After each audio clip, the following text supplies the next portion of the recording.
경외라는 주제로 오늘 네 번째 말씀 전하도록 하겠습니다.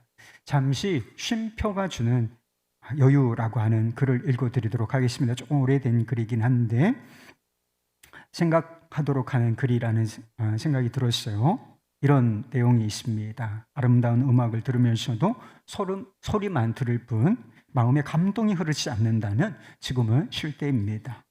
방글방글 웃고 있는 아기를 보고도 마음이 밝아지지 않는다면 지금은 쉴 때입니다.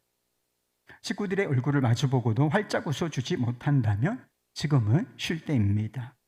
아침에 눈을 떴을 때 창문을 비추는 아침 햇살이 눈부시게 느껴지지 않는다면 지금은 쉴 때입니다. 오랜만에 걸려온 친구의 전화를 받고 바쁘다는 말만 하고 끊었다면 지금은 쉴 때입니다. 사랑하는 사람과 헤어진 뒤 멀어지는 뒷모습을 보기 위해 한 번도 뒤돌아보지 않는다면 지금은 쉴 때입니다. 생각해 보세요. 여러분은 쉴 때가 아니겠습니까? 제가 쉴 때네요. 많은 사람들이 일에 매몰되어서 살아갑니다. 알코올 중독, 약물 중독, 그리고 게임 중독, 이런 중독 있지 않습니까? 요즘에는 마약 중독까지 아주 심각한 사회 문제가 되어가고 있습니다. 그런데 이런 중독자들만 있는 것이 아니라 일 중독자도 있고 성공 중독자들도 있다는 사실인 것입니다. 열심히 살지 않아서 그렇지 일 중독자들은 일을 되게 많이 해요. 그래서 일 없으면 못 살아요. 그래서 일을 되게 잘하는 사람들이에요. 일을 즐기고 일을 잘하는 사람들. 일을 즐기고 일을 열심히 하고 일을 잘하는 거 게을러서 문제지 이런 사람들이 뭐가 문제일까 이런 생각이 들죠. 그래서 우리 사회가 일 중심의 사회라서 그런 생각을 하게 되는 것입니다. 대한민국이 특별히 그런 사회예요. 특별히 아주 경쟁이 치열한 사회이기 때문에 다른 나라가 보면 경쟁이 없는 건 아니에요. 근데 한국처럼 치열하지는 않습니다. 애들이 해피해요. 초등학교, 중학교, 고등학교 다니는 아이들이 우리처럼 그렇게 학원씩 몇 개씩 절대로 다니지 않는다. 그래서 아이들이 좀 스포츠도 하고 또 예능 그리고 다양한 활동들을 하면서 이렇게 학교 생활을 즐기는 것을 제가 본 적이 있습니다. 근데 한국 사회가 유독 그렇게 경쟁이 치열한 사회라서 아이들도 쉬지 못하는 그런 모습을 보게 되는 것입니다. 근데 공부 열심히 하는 거, 일 열심히 하는 거, 성공하려고 하는 거 이게 뭐가 문제나 이렇게 싶은 생각이 있을 수가 있어요. 그런데요, 알코올 중독이나 마약 중독이나 게임 중독 이것이 우리의 삶을 망가뜨린다라고 생각하지 않습니까? 마약 중독이라고 유튜브 같은데 검색을 해보세요. 그 마약 중독이 얼마나 심각한 문제, 좀비 같아요. 미국의 플로리다에 펜타닐이라고 하는 이 아주 저가로 공급되는 마약 때문에 도시가 망가졌어요. 사람들이 다 좀비처럼 이러고 있어요. 사실이에요. 한번 보세요. 그렇게 사람을 망가뜨립니다. 중독이 어떤 중독이든지 파괴적인 영향이 있어서 사람을 망가뜨리는 일을 하게 되는 것입니다. 그런데 일 중독, 성공 중독은 포장지는 화려해요. 그리고 탓하는 사람도 많지 않습니다. 그리고 어떤 때는 일 잘한다.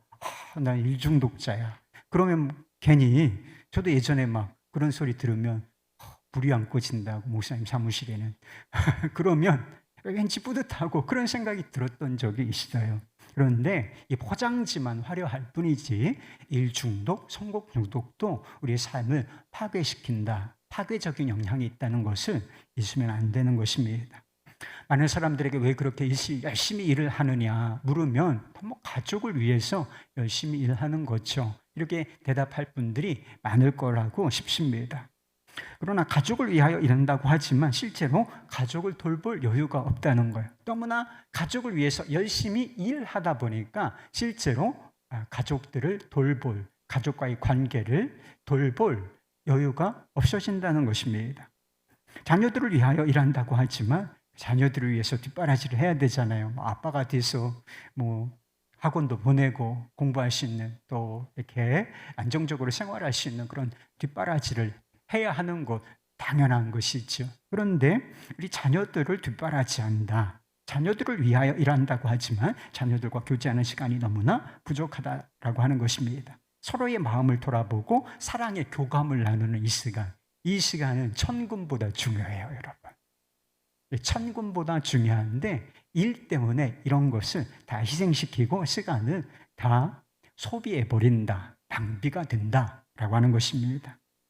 예전에 함께 사역하던 목사님이 그런 이야기 좀 충격을 받았다는 거예요. 집에서 충격을 받은 이야기를 하시는데 집에서 충격받을 일이 뭐가 있겠어요. 교회 사역이 너무 바빠가지고 아이들과 놀아줄 시간이 부족했대요. 그래서 놀아줄 시간은커녕 그러니까 아마 사역의 특수성이 있어요. 그래서 어떤 사람은 좀 일찍 나와서 일찍 퇴근하기도 하고, 좀 어떤 사람은 저녁 늦게까지 막 이렇게 사람들을 만나고 청년들을 만나고 이렇게 사역을 해야 되는 그런 파트들도 있어요. 그래서 그런 파트를 맡아서 사역을 하다 보니까 저녁 늦게나 집에 들어가게 되는 것입니다. 그러면 놀아줄 시간은커녕 아이들이 다 자고 있단 말이에요. 그래서 자고 있는 얼굴 가서 한번 보고 쓰다듬어 주고 이제 자기도 자고 또 아침에 일어나서 새벽기도 나오고 하루에 또 사역이 이렇게 돌아가고 이런 시간을 계속 보냈는데 어떤 일이 일어났느냐면 아이가 어린이집을 다니는데 어린이집에서 그림을 그리잖아요. 가족을 그리는데 가족 그림을 가져왔다고 아빠한테 보여주더래. 근데 자기가 없더래, 거기에. 아빠가 없는 거예요. 엄마도 있고 동생도 있고 가족 그림이 있는데 거기에 정작 있어야 할 자기 아빠의 모습이 빠져 있는 것을 보고 대단히 충격을 받았다는 거예요. 그래서 충격을 받았는데 그 충격을 아이한테 표현을 할 수가 없으니까 화장실로 갔대요. 그래서 가족 그림에 이 아이의 마음에 아빠가 없구나 라고 하는 생각 때문에 그것이 너무 마음이 아파가지고 화장실에서 눈물을 뚝뚝 흘리면서 울었노라 하는 이야기를 들은 적이 있어요. 목사에게 교회 사역이 얼마나 중요합니까? 여러분, 저에게 교회 사역이 얼마나 중요해요. 교회 사역을 제가 열심히 해야죠. 그러나 교회 사역이 아무리 중요해도 아빠의 모습이 가족에서 빠질 정도 이건 아니죠. 그래서 내가 사역도 좋고 사역을 일으키는 것도 너무나 중요하지만 이건 아니지. 그래서 마음을 바꾸기로 했다 하는 이야기를 들은 적이 있어요. 우리가 일과 성공에 몰입한 결과가 무엇입니까? 어느 정도 성과가 있어요. 열심히 일하면 뿌린 대로 거둔다고 하셨잖아요. 항상 그런 것은 아니지만 뿌리면 거둡니다. 그래서 일을 열심히 하게 되면 어느 정도 성과가 생기게 되어 있어요. 이런 사람들은 일을 잘하는 사람들이에요. 대부분은 일 중독자들이 일을 잘하죠. 성공 중독자들이 성공이라는 고지를 바라보면서 일을 하기 때문에 대체적으로는 일을 잘합니다. 그러니까 어느 정도 성과가 있어요. 그런데 한 부분이 무너진다는 거예요. 다른 부분이 이 일에 대해서는 성과가 있는데 다른 영역들, 정말 소중한 영역을 돌보지를 못하기 때문에 그 영역이 무너지게 되어 있는 것입니다. 그게 관계예요. 관계. 건강한 관계 속에서 하나님께서 축복을 누리도록 만드셨습니다. 사람이 어찌해야 행복한 줄 아세요? 물론 일도 잘해야 돼요. 성과도 있어야 합니다. 그러나 하나님께서 관계 중심으로 인간을 창조하시고 그 사랑의 관계 속에서 그 돌봄의 깊은 관계 속에서 행복을 누리도록 만드셨거든요. 근데 일은 어느 정도 성과가 있어요. 잘 됐습니다. 그런데 관계가 다 무너진 거라. 아빠가 없어. 엄마가 없어. 서로 이렇게 나중에 돼봐요. 각자의 삶을 살아가야지. 그런데 뭔가 이루어 놓은 것 같은데 허전하고 외롭고 이런 관계가 되는 거예요. 이런 상황이 돼버리니까 그 축복을 다 잃어버리고 마는 것입니다. 왜 이런 일들이 일어나는 것일까요? 일과 성공이 삶의 목적이 되어버렸기 때문인 것입니다. 이게 수단인 것인데 이것이 목적이 되어버리는 거예요. 그래서 일에서 삶의 의미와 목적을 찾고 그리고 기쁨과 만족을 누리기를 원하는 이런 것들을 성공에서 찾고 있기 때문이라고 하는 것입니다. 간단히 말하면 돈도 우상이 될 수가 있지만 일과 성공이 역시 우상이 될 수가 있다는 거예요. 그래서 일과 성공이 우상이 되면 이와 같은 일이 발생하고 마는 것입니다. 사람들이 일과 성공에 그렇게 몰입하는 이유가 무엇이겠습니까? 일과 성공, 이것이 우리의 가치를 설명해 준다, 나의 가치를 설명해 준다라고 생각하고 있기 때문이라고 하는 것입니다. 누구나 다 자신을 설명할 근거가 있어야 돼요. 내가 누굽니까, 여러분? 나를 어떻게 설명할 수가 있죠? 내가 하는 일이 곧 나다. 내가 이루어낸 업적이 있잖아요. 내가 이루어낸 그것이 나다. 나의 사회적 지위가 있지 않습니까? 직장에 출근하면 여러분의 자리가 있잖아요. 직함이 있잖아요. 그것이 나다. 이렇게 생각을 하기 때문에 사람들이 더 높이 어떤 성과를 얻고, 그리고 더 높은 직함, 그리고 업적을 이루기 위해서 그렇게 중독자처럼 매진한다 하는 것입니다. 옛날 어른들이나 선생님들이 했던 좀 안 좋은 질문이 있어요. 자주 그런 이야기를 예전엔 들었던 적이 있습니다. 제가 성장할 시기에. 이게 뭔지 아세요? 네 아버지 뭐 하시니요? 친구란 영화에도 그런 게 나와요. 네 아버지 뭐 하시니? 네 아버지 뭐 하시니? 애한테 애를 가르치고 학교에서 학생답게 가르치는 데 있어서 그 아버지의 직업이 중요합니까? 중요하지 않습니까? 하나도 중요하지 않은 거예요. 오히려 선입관을 갖게 할 수가 있죠. 장관이면 어떻게 할 거예요? 오, 네 아버지 장관이야? 무슨 장관이야? 저희 아버지 농사 지어요. 저희 아버지 시장에서 농하다 하시는데요. 그러면 어쩔 거예요? 아버지 직업이 그래서 그 아이를 어떻게 다르게 대우할 것입니까? 이게 굉장히 나쁜 것이잖아요. 그런데 서슴없이 그런 질문을 하고 그런 것을 막 평가서에 무슨 옛날에 그런 데 기록하고 이렇게 했던 저 너무나 몰랐던 거죠. 그리고 왜 이렇게 하려고 했던가? 직업, 뭐 하시냐? 직업이잖아요. 직업이나 그 사람이 하는 일이 곧 그 사람이라고 생각하고, 그리고 그것이 다른 삶의 영역, 자녀에게까지 영향을 미친다라고 하는 사실을 보여주고 있는 것이지요. 옛날에는 양반이 있었어요. 상놈. 그냥 상놈이라고 하면 안 됐죠? 쌍놈. 양반과 상놈이 있었지 않습니까? 이게 신문제예요. 신분의 벽을 뛰어넘을 수가 없습니다. 그러면 천민으로 태어나면 그냥 죽을 때까지 천민이고, 노비로 태어나시면 죽을 때까지 노비인 거죠. 신분제의 벽이 얼마나 높은지 신분 이동을 할 수가 없었던 것입니다. 지금 신분제가 없어졌을까요?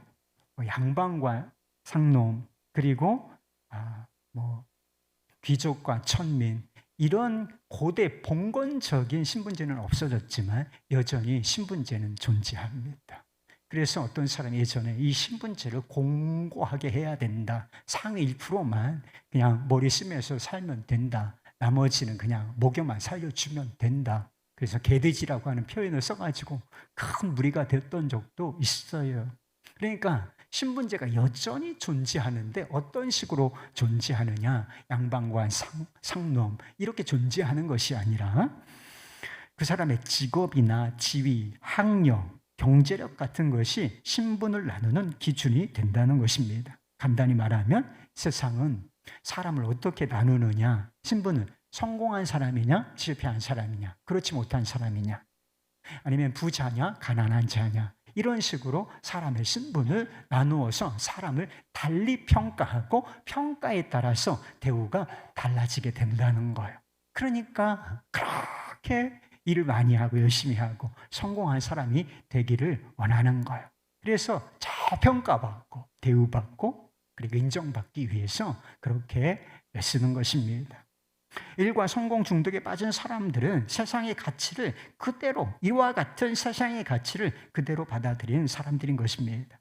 그러니까 일과 성공을 통해서 자신의 가치를 증명하고 자신이 특별한 사람이라 하는 느낌을 갖기를 원하는 거죠. 그래서 자기와 그리고 타인에게 나는 이런 사람이야. 그래서 명함 돌리는 이유가 그거잖아요. 명함, 나 이런 사람입니다. 그래서 거기에 직함이 더 높게, 고위직, 그리고 대표이사 이런 거 박으려고 하는 이유가 그게 내가 내미는 그 명함, 내가 가지고 있는 직함, 직위, 직업, 이것이 나를 설명하려고 한다고 생각하기 때문에 그것을 조금 더 높이려고 애를 쓰는 것입니다. 마돈나라고 하는 가수를 아시죠? 마돈나는 모르는 사람이 없으니까 이 여자분은 세계적으로 이 가수라는 직업군에서 최고로 성공한 사람이요. 최고로 성공한 사람. 근데 그녀가 뭐라고 했느냐? 이런 이야기를 한 적이 있대요. 나는 강철 같은 의지를 가지고 있다. 무엇인가 부족하다는 끔찍한 공포를 이겨내기 위해 언제나 내 모든 의지를 쏟아부었다. 그 순간을 한 차례 넘기고 나면 내가 특별한 사람임을 깨닫지만 그런 다음 또 다른 무대에 서면 내가 평범하고 시시한 사람이 된 것 같다. 이런 일이 반복되고 또 반복된다. 고만해질지도 모른다는 공포심이 내 인생을 움직이는 힘이다. 언제나 그 공포가 나를 몰아붙이고 또 몰아붙인다. 이미 대단한 사람이 되었건만 여전히 나는 대단한 사람임을 증명해 보여야 한다. 이런 나의 투쟁은 끝난 적이 없고 앞으로도 절대 끝나지 않을 것이다. 너무나 유명한 가수, 그래서 세계적으로 거의 최고로 성공했다고 하는 이런 가수도 끊임없이 자기를 몰아붙인다는 것. 자기의 능력을 증명하고 자기가 특별한 사람이라고 하는 것을 증명하기 위해서 쉬지를 못한다는 거예요. 부단히 모든 의지를 다 쏟아 부어서 무대에 선다는 거예요. 이게 사람들이 그렇게 환호를 하는 거지.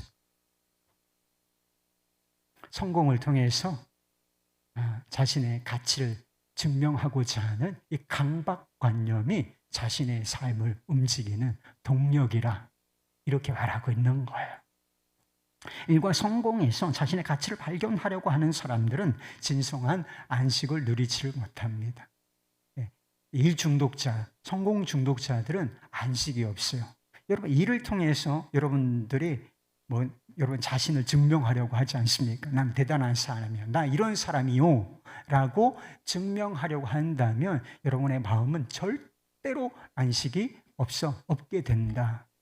여러분, 1등 하는 거 쉬워요, 어려워요?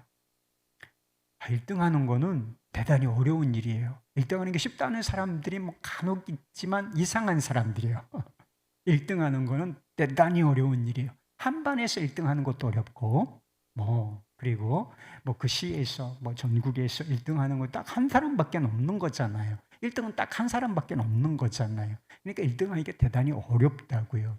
그런데 1등 하는 게 어려울 뿐만 아니라 1등은 한 번으로 족한 게 난 1등을 한 번 했으니까 됐어. 이런 사람은 없어요. 항상 1등을 해야 돼요. 1등을 하되 항상 1등을 유지해야 한다. 그런데 1등 하는 것도 어렵지만 1등을 유지하는 건 더 어려워요, 여러분. 그냥 막 밑에서 치고 올라가려고 하는 이런 경쟁, 이런 것들이 너무나, 그래서 수능을 조금 요즘에 그게 이슈가 되고 있죠. 그래서 안 배운 데에서는 시험 문제를 내지 말라. 그래서 무슨 킬러 문제라고 하죠. 저는 예전에 공부를 못했기 때문에 이런 문제가 있는지도 몰랐어요. 킬러 문제. 그래서 변별력을 높이기 위해서 안 배운 곳에서 막 어렵게 문제를 내는 거예요. 그래서 이런 문제를 없애라. 어려운 문제 없애라. 그 배운 데에서만 변별력을 갖추되 배운 데에서만 내도록 해라 하는 이런 이야기가 나오고 있으니까 막 난리가 났어. 지금 난리가 났어. 학부모들 난리가 났어. 더 어려워야 된다는 거예요. 제가 주로 보니까 이런 문제 있어야 된다는 이야기가 주예요. 왜? 자기들은 열심히 공부하니까. 그러니까 문제가 쉬워지면 다 고만고만해진다는 거예요. 그러니까 난 그거 불순행이 낫다. 애들도 그러더라. 애들도. 이게 경쟁사회의 독인 것입니다. 폐해예요. 그래서 성공이 아마 우리의 삶을 편안하게 만들어줄 수는 있을지 모릅니다. 넓고 안락한 집, 그리고 아주 편안한 고급 자동차, 그리고 내 말 한마디면 내가 대표이사예요. 100명을 거느리고 있는 기업의 대표이사예요. 그럼 대표이사가 한마디 하면 그 100명이 움직인단 말이에요. 100명이. 왜? 다 먹고 사는 게 다 거기에 걸려 있으니까 대표이사 말 들어야죠. 안 듣고서 어떻게 직장 생활 합니까? 그러니까 내 말 한마디면 막 간도 내어줄 것 같은 사람들 있고, 다 아부하는 사람도 있고, 그래서 뭐 기분도 좋고 삶이 편안해질 수는 있을지 몰라요. 그러나 그것이 마음의 안식, 평안까지 보장해 주지는 못한다라고 하는 것입니다. 그렇다면 여러분, 우리가 어떻게 안식을 누릴 수가 있을까요? 이 경쟁 사회에서 빠질 수는 없잖아요. 우리가 경쟁이 치열한 세계에서 그러면 산속에 가서 살아야지. 우리가 그렇지 않잖아요. 우리가 삶에 다 직업도 있고 일터도 있고, 우리 일터를 위해서 기도했지만 그래서 다 거기에 가면 다 경쟁 현장이잖아요. 그리고 여러분, 열심히 일해야 됩니다. 성실하게 일하라고 했어요. 성경에도 오늘 본문 말씀에도 보세요. 성실하게 일하라는 거예요. 게을러도 된다 이런 뜻이 아니라니까요. 게으름은 성경에서 악과 동등이라니까요. 언제 게을러도 된다고 말씀하셨습니까? 성실하게 열심히 일해야 하는 것입니다. 근데 성실하게 일하면서도 일 중독에 빠지지 않고 불안하지 아니하며 평안한 안식을 누릴 수 있는 길이 어디에 있느냐, 이걸 말씀드리려고 하는 것입니다. 오늘 본문 말씀은 우리가 일에 대해서 어떤 태도를 취해야 하는지를 정확하게 보여주는 말씀인 것입니다. 일을 일답게 하는 방법이 무엇이냐? 일을 정말 일답게 하는 방법, 그것에 대해서 말씀하고 있어요. 22절 말씀입니다. 종들아, 모든 일에 육신의 상전들에게 순종하되 사람을 기쁘게 하는 자와 같이 눈가림만 하지 말고 오직 주를 두려워하여 성실한 마음으로 하라. 포인트가 있는데, 모든 일을 어떤 태도로 할 것인가, 그 포인트 하나가 있는데 오직 주를 두려워하여, 이것입니다. 오직 하나님을 두려워하는 마음으로 일을 하라. 그래서 눈가림만 하지 마. 여기도 이제 상전이라고 하죠. 지금으로 말하면 고용주나 직장 상사나, 그럼 직장 상사 보는 데서 청 열심히 일하는 척하다가 안 보면 그냥 인터넷이나 하고 무슨 영상이나 보고 이러면 안 된다는 거예요. 왜? 어떻게 일해야 되니까? 진짜 상전이 계시니까 하나님을 경외하는 마음으로 성실하게, 누가 보든 안 보든 하나님 앞에서 하는 것과 같이 하라. 이게 오늘 말씀의 취지인 것이죠. 그래서 일을 일답게 하는 방법이 무엇입니까? 그러니까 일이 우리를 해치지 않고 우리가 일과 바른 관계를 맺으면서 일을 일답게 하는 방법, 그것이 바로 하나님을 경외함으로 하는 거예요. 하나님을 경외함으로 일하면 일을 잘 하는 것이다. 그것이 하나님께서 기뻐하시는 뜻대로 일하는 것이다 하는 것입니다. 우리가 아는 말 중에서 경외심을 잃은 사자성어가 있는데, 경외심을 잃은 사자성어가 있어요. 여기에 빠지면 큰일 난다. 그게 자수성가라고 하는 말이에요. 그래서 정주영 씨 같은 분 보면 자수성가 한 분이시죠. 그래서 가난한 농부의 아들이었는데 대기업 회장까지, 모르는 사람이 없을 정도까지 지금 고인이 되셨지만, 그와 같이 이렇게 자수성가가 무슨 뜻인지 아세요? 다른 이의 도움을 받지 않았어요. 다른 이의 도움을 받지 않고 스스로의 노력으로 성공을 이루어냈다, 이런 뜻인 것입니다. 우리 중에 혹시 나는 자수성가 스타일이야, 그래서 부모님이 유산 그렇게 많이 남겨주신 것도 없고 나를 누가 그렇게 도와줬나, 나는 조금 성공은 하긴 했지만 자수성가 스타일이에요, 이렇게 생각하는 사람이 있으면 큰일이에요. 큰일. 자수성가에는 뭐가 안 계시다? 누가 안 계시다? 하나님이 안 계셔요. 하나님이 계실 자리가 없기 때문에 성공이라고 하는 덫에 걸려있게 되는 것입니다. 하나님이 계시지 않은 성공은 우리의 인생을 결코 성공인데 이게 실패가 된다는 거예요. 여러분, 성공하는 실패, 성공인데 실패인 거 들어보셨어요? 솔로몬에게서 찾을 수가 있어요. 솔로몬은 성공한 사람이었습니다. 그리고 부귀 영화를 다 가지고 누린 사람이었죠. 그런데 이 솔로몬의 성공 그리고 솔로몬의 부귀 영화가 그 자신에게 결론적으로는 축복이 되지 못하였다라고 하는 것입니다. 그래서 나중에 전도서를 솔로몬이 썼는지 안 썼는지 뭐 학자들 사이에 의견이 좀 분분하지만 일반적으로는 솔로몬이 썼다고 하지 않습니까? 그런데 핵심이 뭐예요? 헛되고 헛되도다. 모든 것이 헛되도다. 다 가지고 누려봤어요. 최고로 성공한 사람, 최고로 부요함을 많이 누린 사람이 마지막으로 한 고백이 무엇이냐? 이거 다 쓸데없는 거야. 다 허무한 거야. 아무것도 아니야. 이렇게 고백을 하였다는 것입니다. 솔로몬의 성공이 왜 실패로 끝난 것이겠습니까? 부귀 영화, 사람들이 다 원하는 이것이 그에게 왜 축복이 되지 못했나요? 솔로몬이 하나님을 향한 경외심, 말년이 안 좋다니까요, 이 사람이. 하나님에 대한 이야기가 초반부에는 하나님께 구하고 지혜를 구하고 하나님의 도우심을 구하고 하나님께 예배하는 그런 모습을 보이다가 하나님이 점점 좀 안 계셔. 그 사람의 이야기에서 하나님이 쏙 빠져요, 나중에는. 그 대신 뭐가 들어오는지 아세요? 그 많은 아내들로 인하여 우상이 들어온단 말이에요. 우상에 관한 이야기들이 나오기 시작하면서 이 성공과 그리고 부귀 영화가 결론적으로는 복이 되지 못하고 성공한 실패가 되어버리고 말았다 하는 것입니다. 하나님을 경외하는 마음이 있어야 일과의 관계를 제대로 맺을 수가 있는 거예요. 하나님을 경외하는 마음이 있어야 일 중독과 성공 중독으로부터 보호받을 수가 있게 되는 것입니다. 성공인데 실패한 거야. 성공인데 결국은 이것 때문에 더 큰 실패를 겪게 되는 이 성공이라는 실패에서 우리가 건짐을 받을 수가 있게 되는 것입니다.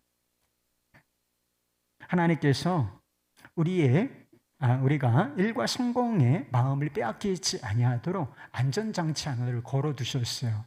그래서 이거를 잘 붙잡고 삶에 적용하면 결코 이 잘못된 일 중독, 성공 중독, 성공한 실패 이런 데에 빠지지 않을 수가 있다는 것입니다. 그게 바로 안식일이에요. 안식. 하나님께서 6일 동안 창조의 과업을 완성하신 이후에 하나님 자신이 쉬셨다고 말씀하셨고 그리고 자신이 창조한 모든 피조물들을 향하여 안식을 명하셨다 하는 것입니다. 10계명 10가지 근본적인 계명을 우리에게 주셨는데 그 10가지 근본적인 계명 중에 네 번째 계명이 무엇이냐? 제4계명이 무엇인지 아세요? 출애굽기 20장 8절 말씀 안식일을 기억하여 거룩하게 지키라. 안식일 준수, 안술 준수에 관한 명령이라 하는 것입니다. 여러분 안식일이라고 하는 것은 마침표도 있고 쉼표도 있잖아요. 그 문장 부호에 쉼표를 찍는 것과 같아요. 여러분 우리 삶의 주변을 한번 보세요.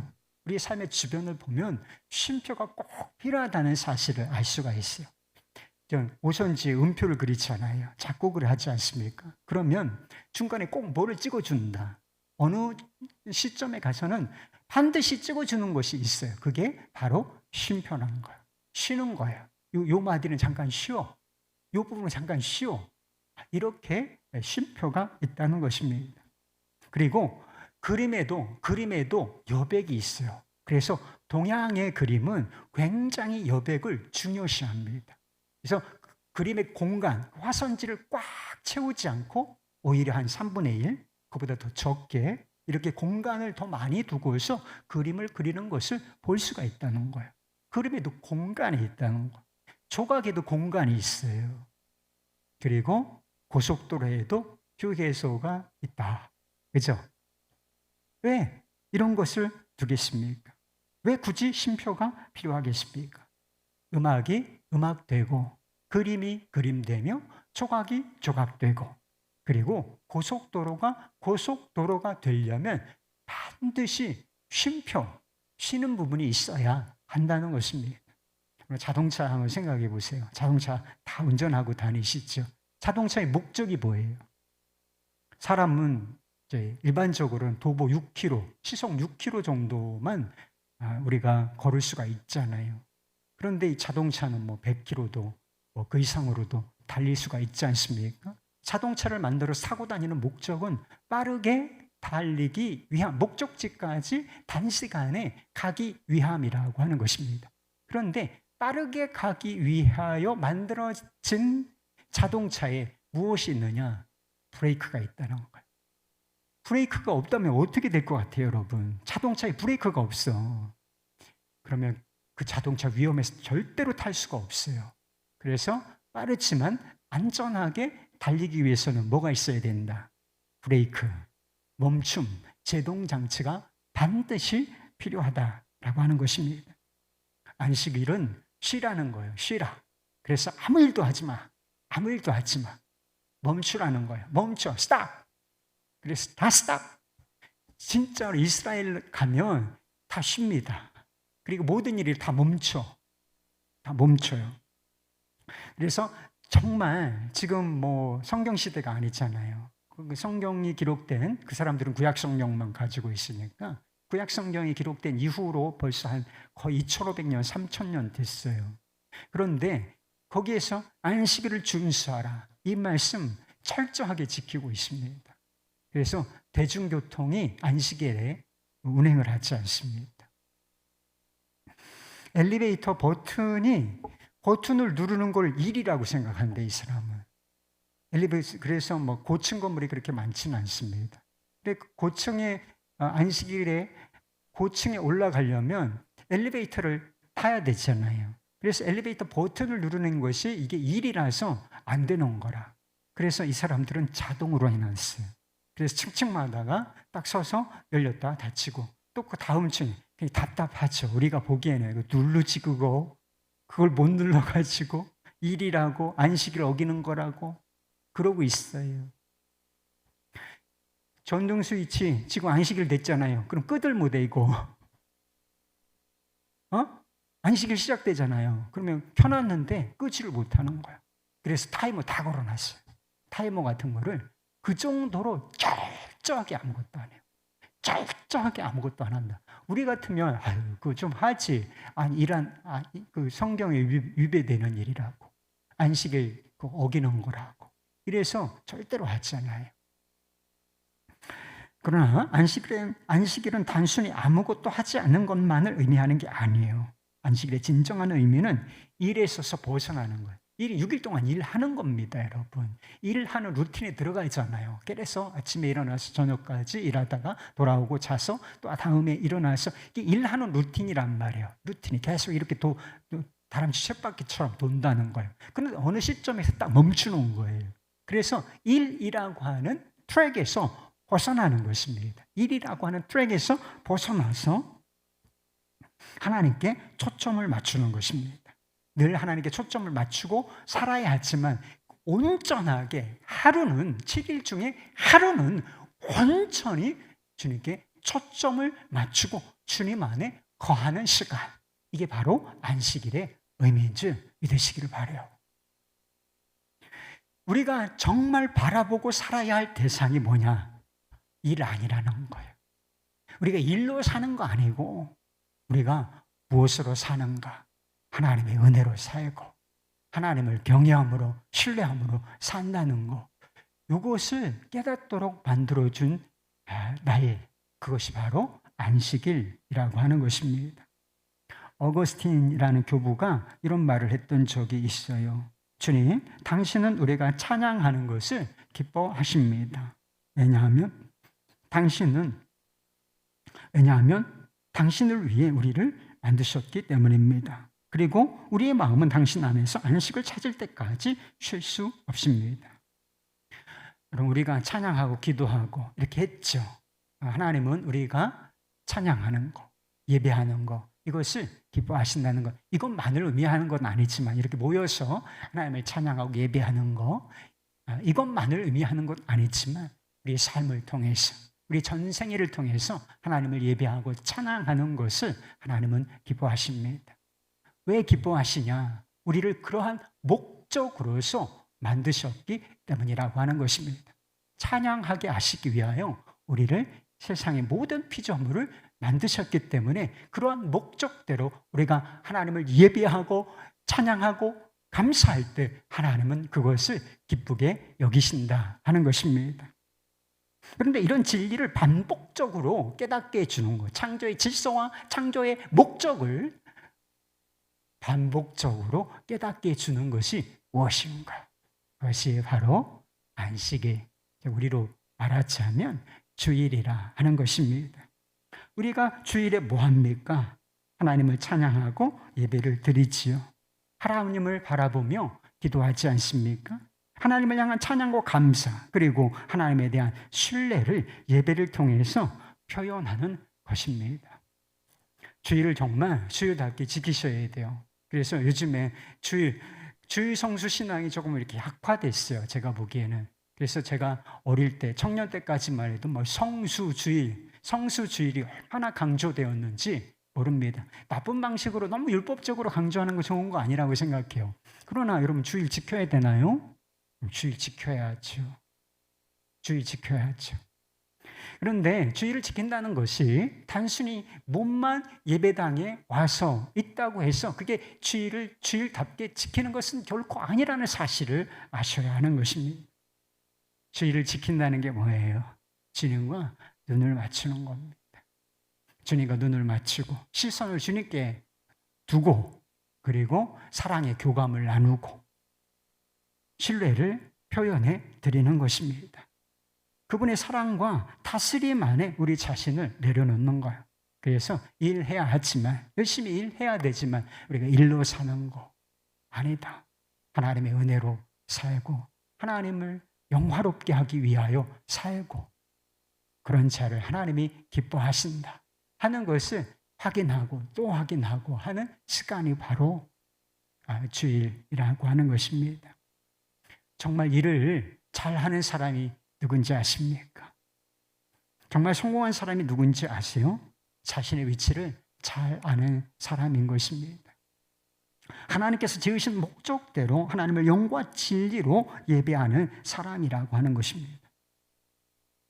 하나님을 예배하는 사람, 진정으로 예배하는 사람은 일에 매몰되거나 일 중독자처럼 살지 않게 된다는 것입니다. 예수님께서는 우리에게 오신 이유도 다른 데 있지 않다는 것. 예수님께서 무거운 짐 지고 살아가는 사람들, 수고를 하는 짐을 지고 살아가는 사람들에게 이렇게 초대하신 적이 있죠. 수고하고 무거운 짐진 자들아, 다 내게로 오라. 내가 너희를 쉬게 하리라. 그 뒤에 12장 8절 말씀에 보면 예수님 자신에 대해서 이렇게 말씀하셨어요. 인자는 안식일의 주인이니라. 인자는 안식일의 주인이니라. 그럼 진정한 안식을 어디서 얻을 수가 있어요? 그냥 몸만 쉬는 것이 아니라 마음까지 쉴 수가 있어야 되는데 이런 진정한 안식을 어디서 얻을 수 있느냐? 안식 이퀄 예수 그리스도인 것입니다. 진정한 안식은 예수 그리스도 안에서만 얻을 수가 있다라고 하는 것입니다. 예수님 안에 있으면 더 이상 일이나 다른 무엇으로 성공으로 우리 자신의 가치를 증명해 보이지 않아도 된다는 것입니다. 왜? 예수님께서 나의 자존감이시니까, 예수님께서 나의 정체성이시니까 다른 무엇을 통해서 내가 어떤 존재다 이렇게 증명할 필요가 없다. 나는 예수 그리스도 안에 있는 사람입니다. 이러면 내가 설명이 된단 말이에요. 나는 누구입니까? 내가 얼마나 가치가 있는 존재인가? 이런 질문에 대한 가장 정확한 대답은 뭔지 아십니까? 여러분이 예수 그리스도를 믿는 사람이라면 나는 누구인가? 나는 얼마나 가치가 있는 존재인가? 이런 질문에 대한 가장 정확한 대답은 무엇이냐? 예수님은 누구신가? 그리고 예수님은 나를 위해서 무엇을 하셨는가? 그리고 예수님의 생명은 어떤 가치가 있는가? 예수님은 어떤 분이십니까? 이 질문에 다 녹아 있다라고 하는 것입니다. 왜? 나의 가치와 존재를 설명하는 데 있어서 예수님은 누구신가? 예수님이 생명이 얼마나 가치가 있는가? 이렇게 물어야 하는 것입니다. 예수님께서 아무 가치가 없는 나, 죄된 나를 위해서 자신의 생명을 바치셨기 때문이라 하는 것입니다. 그래서 우리를 구원하시고 하나님의 자녀라는 새로운 신분, 새로운 정체성을 우리에게 주셨기 때문인 것입니다. 우리가 성공한다고 더 가치 있는 사람이 되는 건 아니에요. 성공이 나쁜 건 아니에요. 할 수 있으면 여러분 성공하시길 바라요.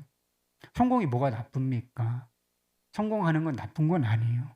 그러나 우리가 성공한다고 해서 더 가치 있는 존재가 되는 것은 아니다.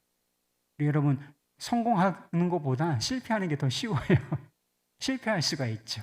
그런데 여러분, 실패했다고 좌절하지 마십시오. 실패했다고 우리의 가치가 줄어드는 것도 아니라고 하는 것입니다.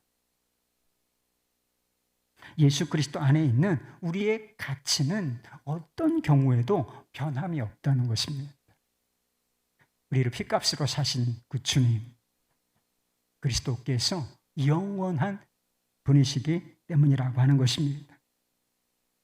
그리스도 안에 있는 한, 우리는 항상 보배롭고 존귀한 자, 하나님이 보시기에, 창조주 하나님이 보시기에 항상 보배롭고 존귀한 자다. 이것은 변함이 없다. 항상 일정한 것이다. 라고 하는 것을 믿으실 수 있기를 바랍니다. 하나님께서 예수 그리스도를 통해서 우리를 최고로 가치 있는 존재로 만들어 주셨으니 우리가 할 일이 뭐겠어요? 창조의 목적대로 우리가 예수 그리스도 안에서 이 창조의 원형을 회복하게 되었는데 이 창조의 목적대로 하나님을 예비하고 하나님을 찬양하는 자로 사는 것입니다. 입술로 찬양하고 마음으로 찬양하는 것입니다.